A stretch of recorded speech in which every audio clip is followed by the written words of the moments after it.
नमस्कार दोस्तों, स्वागत है आप सभी का हमारे इस YouTube चैनल ऋषियों की खोज में। दोस्तों, अगर आप अपनी लाइफ में कुछ नया सीखने की चाह रखते हैं तो इस चैनल को अभी सब्सक्राइब कर ले। आज हम आपको शिव पुराण के अनुसार पुत्र प्राप्ति के उपाय की संपूर्ण जानकारी देने जा रहे हैं, जिसमें हम आपको कुछ ऐसे सरल उपाय बताएंगे जिसमें देवों के देव महादेव की उपासना और आराधना करके आप पुत्र प्राप्त कर सकते हैं या मनचाही संतान का वरदान प्राप्त कर सकते हैं। शादी के बाद हर नवविवाहित जोड़ा यह चाहता है कि उसे एक अच्छी संतान प्राप्त हो, जिससे उसका वंश आगे बढ़े और मृत्यु के बाद उसे मोक्ष प्राप्त हो सके। पर कई बार मनुष्य की किस्मत और उसकी ग्रह दशा की वजह से उसे अच्छी संतान प्राप्त नहीं हो पाती है या वह संतान सुख से वंचित रह जाता है। और अगर आप भी ऐसी परिस्थिति में हैं जहां पर आपको संतान सुख प्राप्त नहीं हो रहा है या मनचाही संतान प्राप्त नहीं हो रही है, तो आज के हमारे दिए हुए इन सरल से उपाय को करके आप भगवान शिव से वरदान के रूप में मनचाही संतान प्राप्त कर सकते हैं। आपकी जानकारी के लिए बता दें कि हमारे पौराणिक शास्त्रों में और शिव पुराण के अनुसार पुत्र प्राप्ति के कई ऐसे उपाय बताए गए हैं जिनका अगर सच्चे मन से उपयोग किया जाए तो नवविवाहित जोड़ा मनचाही संतान या पुत्र प्राप्त कर सकते हैं। आज के हमारे इस अध्याय में हम आपको कुल 7 ऐसे उपाय बताएंगे जिन्हें करके आप भगवान शिव से वरदान के रूप में एक अच्छी संतान या पुत्र प्राप्त कर सकते हैं। पुत्र प्राप्ति का पहला उपाय हमारे शास्त्रों और शिव पुराण के अनुसार पुत्र प्राप्ति के लिए यह सबसे सरल और सटीक उपाय है। पर इस उपाय को करने से पहले एक बात का विशेष ध्यान रखें कि इस उपाय को पति पत्नी दोनों को साथ में करना है। इस उपाय को आपको लगातार 11 सोमवार करना है और इसे करने के लिए 11 सोमवार आपको व्रत रखना होगा और शाम को सूर्य अस्त होने के बाद एक तांबे के लोटे में कच्चा दूध लेकर शिव मंदिर जाएं और पति पत्नी दोनों अपने हाथों से शिवलिंग का दूध से अभिषेक करें और उसके बाद 11 बेलपत्र शिवलिंग के ऊपर चढ़ाएं और शिवलिंग के सामने बैठकर सच्चे मन से 108 बार नमः शिवाय मंत्र का जाप करें और उसके पश्चात महादेव के सामने अपनी मनोकामना को प्रस्तुत करें। जो भी पति पत्नी 11 सोमवार महादेव का व्रत करते हैं और उनका दूध से अभिषेक करके बेलपत्र चढ़ाते हैं, उन्हें महादेव की विशेष कृपा प्राप्त होती है और मनचाही संतान का वरदान प्राप्त होता है। पुत्र प्राप्ति का दूसरा उपाय शिव पुराण के अनुसार पुत्र प्राप्ति के लिए यह उपाय भी काफी सरल है और जो भी इसे सच्चे मन से करता है उसे भगवान महादेव की कृपा से पुत्र की प्राप्ति होती है। पर इस उपाय को केवल महिलाएं ही करें।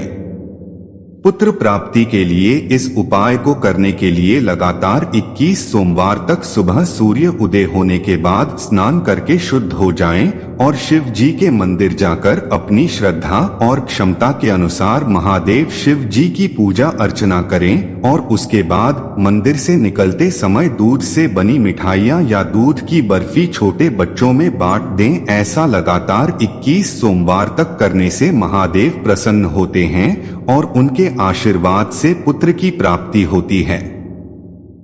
पुत्र प्राप्ति का तीसरा उपाय, अगर आप भी संतान सुख से वंचित हैं और चाहते हैं कि शिव जी की कृपा से आपको एक अच्छी संतान प्राप्त हो, तो इस उपाय को आपको जरूर अपनाना चाहिए।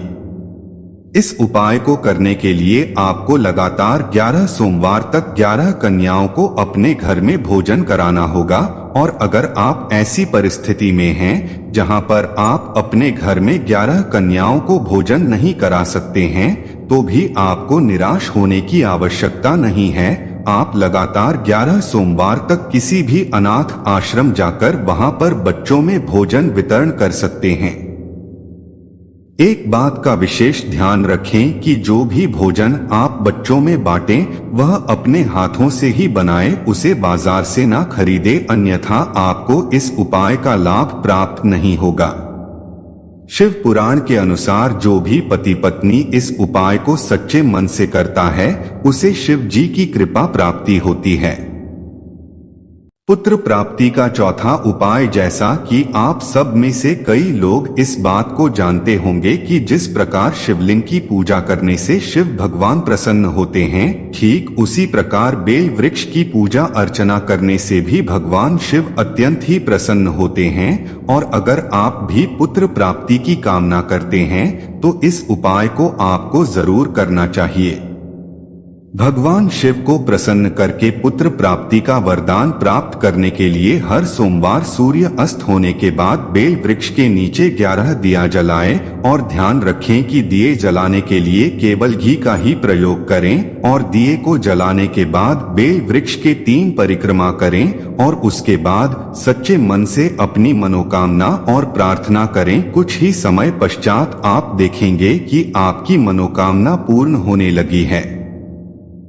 पुत्र प्राप्ति का 5वां उपाय, पुत्र प्राप्ति के लिए यह उपाय भी काफी सरल है। इसे करने के लिए सर्वप्रथम गुरुवार के दिन अपने पूजा घर में लड्डू गोपाल की एक छोटी सी मूर्ति की स्थापना करें और उसके बाद लगातार 11 या 21 गुरुवार तक सुबह स्नान करके शुद्ध होने के बाद लड्डू गोपाल की सच्चे मन से पूजा अर्चना करें और उन्हें भोग में मिश्री, गुड़ और मक्खन का भोग लगाएं और उसके बाद जो पूजा समाप्त हो जाए तो पति पत्नी इस भोग का सेवन करें। जो भी दंपत्ति या पति पत्नी लड्डू गोपाल की पूजा अर्चना लगातार 11 या 21 गुरुवार तक करते हैं, उन्हें पुत्र प्राप्ति का वरदान प्राप्त होता है। पुत्र प्राप्ति का 6वां उपाय, पुत्र प्राप्ति के लिए उपाय भी अति उत्तम है, पर एक बात का विशेष ध्यान रखें कि इस उपाय को केवल पुरुष ही करें। इसे करने के लिए सर्वप्रथम 3 मुखी रुद्राक्ष एक काले धागे में डालकर सोमवार के दिन शिव मंदिर जाएं और शिवलिंग की पूजा अर्चना करने के बाद उस रुद्राक्ष को अपने गले में धारण करें। रुद्राक्ष धारण करने के बाद लगातार 11 सोमवार का व्रत रखें और शिव मंदिर जाकर पूजा अर्चना करें और मंदिर से निकलते समय अपनी क्षमता और श्रद्धा के अनुसार गरीबों में भोजन या पैसे बांट दें। ऐसा करने से भी जल्द पुत्र प्राप्ति होती है। पुत्र प्राप्ति का 7वां उपाय, यह एक सरल तांत्रिक उपाय है जिसे पति पत्नी दोनों को एक साथ में ही करना है। इस उपाय को आपको लगातार 3 सोमवार तक करना है और इस उपाय को करने के लिए सोमवार को सूर्य अस्त होने के बाद 1.25 किलो गेहूं, 1.25 किलो काले तिल और 1 किलो गुड़ एक सफेद वस्त्र में बांधकर पति पत्नी दोनों अपने हाथों से किसी बहते पानी में प्रवाह कर दें। सफेद पोटली को प्रवाह करते समय अपनी मनोकामना को 3 बार बोलें और इसी प्रक्रिया को लगातार 3 सोमवार तक करें। अगर आप सच्चे मन से इस उपाय को करेंगे तो आपको लाभ जरूर प्राप्त होगा। निष्कर्ष, आज के हमारे इस अध्याय में हमने आपको शिव पुराण के अनुसार पुत्र प्राप्ति के उपाय बताए हैं, जिनका उपयोग आप अपनी श्रद्धा और क्षमता के अनुसार कर सकते हैं। एक बात का विशेष ध्यान रखें कि आज के इस अध्याय में हमने आपको जितने भी उपाय बताए हैं, यह सारे पौराणिक उपाय हैं और सदियों से इनका उपयोग किया जा रहा है और जो भी पति पत्नी सच्चे मन से इस उपाय को करते हैं, उन्हें ईश्वर का वरदान और आशीर्वाद अवश्य प्राप्त होता है। आज के हमारे इस अध्याय को समाप्त करने से पहले मैं आप सभी से एक बात का निवेदन करूंगा कि हम इस बात का बिल्कुल भी समर्थन नहीं करते हैं कि पुत्र प्राप्ति करना ही एक विवाहित जोड़े का लक्ष्य होना चाहिए। आपको इस बात को समझना होगा कि पुत्र हो या पुत्री दोनों ही ईश्वर की कृपा से प्राप्त होते हैं और दोनों में ही ईश्वर का वास होता है। इसलिए ईश्वर ने आपको जो भी वरदान दिया हो उसे सच्चे मन से स्वीकार करें और उनका पालन पोषण सच्चे मन से करें। पर फिर भी अगर आपके मन में पुत्र प्राप्ति की कामना है तो हमारे द्वारा बताए गए इन उपायों का उपयोग करके आप लाभ प्राप्त कर सकते हैं। आशा है कि आज की इस प्रस्तुति में बताई गई जानकारी आपको अच्छे से समझ आ गई होगी। वीडियो अच्छा लगा हो तो एक लाइक जरूर कर दे। धन्यवाद। वीडियो के लास्ट तक बने। रहने के लिए